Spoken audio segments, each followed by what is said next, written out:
This is the side screen storage bag for the Jaguar XK120 open two-seater Roadster.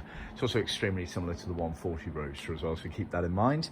It's been manufactured in Camel Mohair Canvas material, and then we stitched together as per original specifications. So on those XKs, they had the detachable side screen frames, which are obviously quite fragile, and if you wanted to take the Soft Top Convertible Hood down, then obviously you'd be taking the mountings off of the side screen. So this was a storage bag to keep those side screens in.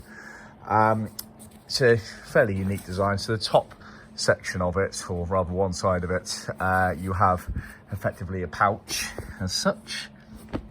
And then you see the stitch line here. It's actually stitched to the under section or other side, like so.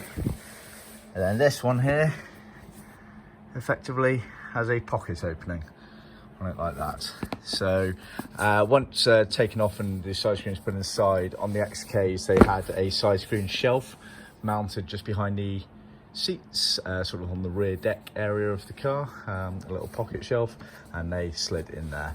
So this is sold as an optional extra outside of our trim kits. It's available in PVC Everflex or in Mohair Canvas. See our website for more details.